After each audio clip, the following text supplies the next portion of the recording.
Okay, so I'm going to help you to answer the question: is literature reducible to ideology? Why or why not? And I'm going to start by reading through a section of Marxism 2, the second narrative summary of important Marxist concepts that you've already read. I'm going to embroider on a couple of ideas, and I'm going to read a section from Tyson in the interest of answering this question: is literature reducible to ideology? Why or why not? In a hopefully nuanced and clear and detailed way. Okay. Uh, so, for Marx, ideology is the air we breathe in capitalist societies. The superstructure pumps ideology in the cultural atmosphere at such a rate and intensity that it's well nigh impossible not to be affected by it. It's everywhere we look. Remember that Tyson says that ideology is basically one and the same with a symbolic order, something we were conditioned to identify with at a very young age. When we're young, we internalize the political, social, ethical, and sexual norms of capitalist society without fully realizing it. And part of the reason is that language pre-exists us. Language, uh, which is for Lacan one and the same with the symbolic order, a system of signification and meaning that is shot through with ideological messages. Or, if you prefer to think of it a different way, you think of language as encoded with ideology, so that any one particular word, right, is suffused with ideological meanings. So we're in the unit on feminism right now, and just think in terms of gender, uh, of the pronouns he, she. You think of the word boy, girl, or the words masculine, feminine, male, female. These are words before we were born into the world have a whole splendid range of meanings that are relatively fixed and invariable. And once we uh, learn language or acquire language, we're learning the rules of what it is to be a civilized human being, which is a normal human being in a particular society. And of course, the word girl means something. It means a lot of things. The word boy means something. It means a lot of things. As we grow up, we learn the meanings of what it is or means to be a man or a woman, to be masculine and feminine, and so on and so forth, right? Uh, and so once our subjectivity is conditioned in this way, we become very susceptible to ideology, and it forms the intellectual and emotional basis of our identity. How is it we understand ourselves, right? How is it we conceive ourselves? And how is it we feel about ourselves, right? So, our social and psychological habituation to capitalist norms and values continues into adult life, often without interruption. But hey, you're taking a class in critical theory, so count yourself as fortunate. Here's hoping to your neural here's to hoping your neural pathways are being productively interrupted by English 216. In all seriousness, I know this can be painful, but it can also be exhilarating and liberating, because Marxist theory and all good critical theory, uh, you might think of them as productive tools or equipment for living. Uh, it equips us with the concepts and sort of the ways of thinking and feeling, uh, that help us to liberate ourselves from norms, values, and ideas that may not be in our best interest to fully identify with or uncritically identify with and embody. And also, in addition to critical theory, literature can be helpful and meaningfully productive in as much as it can be used as a tool to liberate ourselves from ideology and to liberate, or unlock our best human potentials, our capacity for creativity, for imagination, love, compassion, empathy, what have you. So, authors like Shakespeare, Virginia Woolf, and Jean Rhys are human beings. Therefore, they, like us, are creatures of ideology. They all lived in capitalist societies. Shakespeare, is much earlier than Virginia Woolf and Jean Rhys, who both lived in the 20th century. But capitalism and European colonialism, imperialism, they were very much starting to rev into high gear during Shakespeare's time. And since subjectivity is a product of ideology in capitalist societies, human culture is a reflection of ideology. Literature is an aspect of culture. Thus, if we want to understand what literature is, then we have to understand what produces it. What produces literature? The human mind. Well, if the human mind is a product of ideology, then literature, a product of the human mind, is arguably shot through with ideology. Now, I know this sounds pretty dire and bleak, but it's actually not. Or at least it doesn't have to be. Because if we look at a work of literature like, for instance, Why Sargasso Sea, which we've already read, then we can see that, yes, it reflects ideology in various ways. We look into that particular text, we can see ideology all over the place, right? We talked about this with respect to Mr. Mason and Edward Rochester. But Jean Rhys is a product of English culture and the nation's literary traditions. Thus, we might expect her novella to reflect English values, and it does, but it does so in a critical way. Rhys represents British patriarchal, capitalist, imperialist values, which is a patriarchal, capitalist, imperialist ideology in several of her male characters. But she does not reflect these values in a positive light necessarily.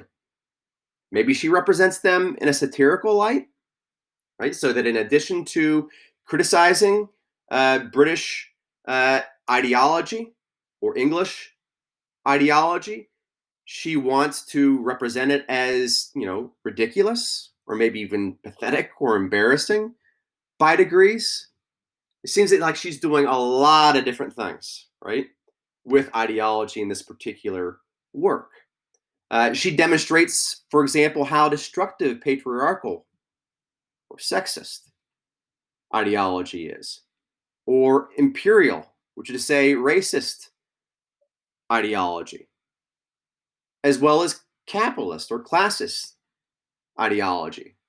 She shows how it is that ideology can be a very, very destructive and tragically debilitating force in the relationships of her various characters, especially between Mr. Mason and Annette, and Rochester and Antoinette. One might classify Reese's novel as a radical work of literature that is engaged in an eloquent and moving critique of ideology.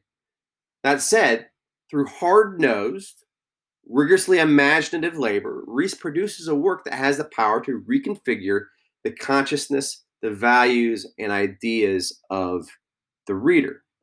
In the act of writing, Reese transforms her consciousness and, by degrees, I should say, transcends the way ideology has conditioned or limited her capacity to think, feel, and act in the world creatively and on her own independent terms.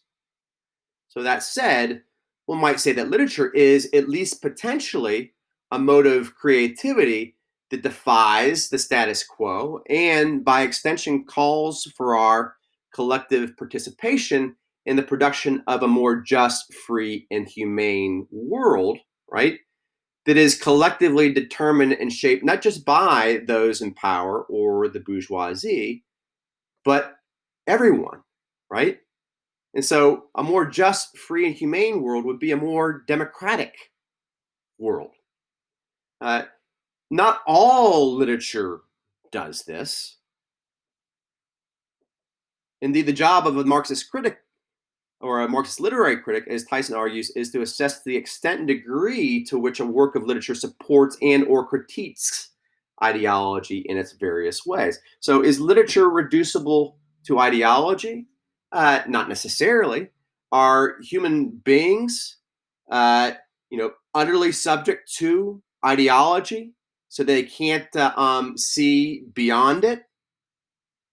Not necessarily.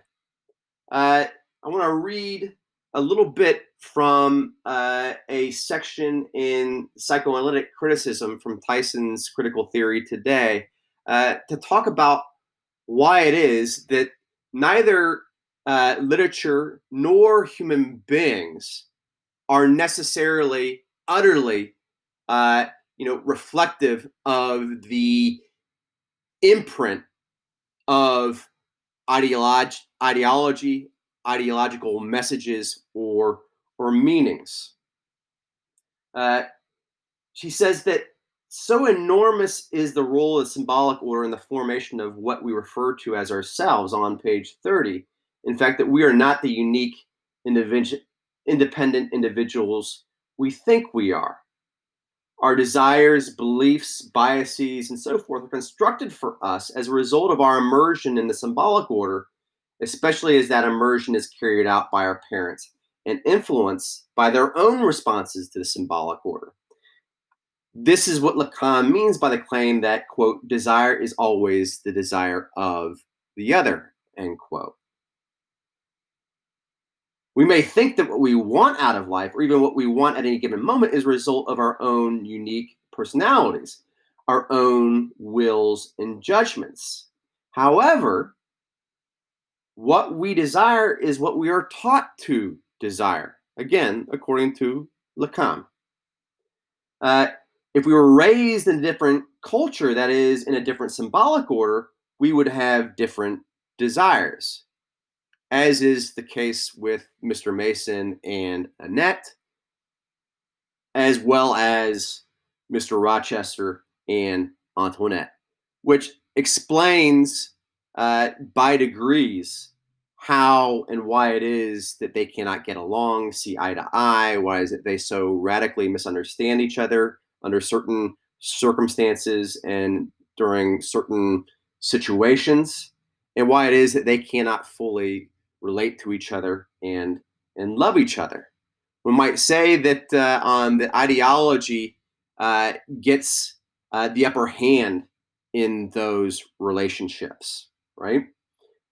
So that somebody like Mr. Mason and Rochester uh, are conditioned to enact the messages, the values, the meanings of ideology in ways that they tragically cannot understand, and as a consequence, undermine their capacities for a fully loving and rich relationship with another human being and other human beings for that matter.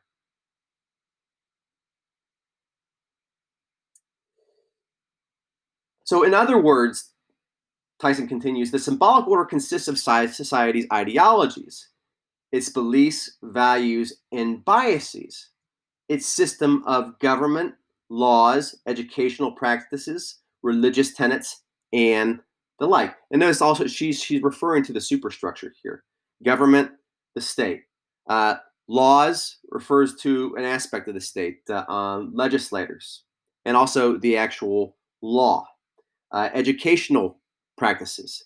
Uh, the realm of education, that's also an aspect of the superstructure. Religious tenets and the like. The church is an aspect of the superstructure. And it's not as though all of these aspects of the superstructure or these social and political institutions pump out ideology and transmit ideology. Uh, it is more likely the case that all of these institutions, to varying degrees and under very specific circumstances, transmit ideology, but not necessarily in a way that uh, would lead one to conclude that they're simple and straightforward vehicles of ideology, right? Uh, so she says it is our responses to our society's ideologies that make us who we are. And so she suggests on the next page that the productive tension or tensions between the symbolic order, which is, say, the order of language, meaning, signification, ideology, and the imaginary order, which is to say, our most uh, innate desires, right? Our desires for pleasure and meaningful connection with other human beings in the world, right? Uh, that this aspect of our identity, or what it is to be human, right, is potentially in productive tension with the symbolic order, which is to say, with ideology. So that ideology doesn't necessarily have to rule our lives. We may experience a certain degree of dissonance, or discord, or lack of fit between the symbolic order and our lives as we experience them. And it's during those moments of tension and dissonance that we may be able to find insights into how it is that we may be able to uh, give the slip to ideology of by degrees, and to be critical of it by degrees, and to be free of it by degrees. And of course, this tension that exists within ourselves is also very dramatically and forcefully, and in certain circumstances, profoundly manifest in works of literature, like, for instance, Wide Sargasso Sea. Okay?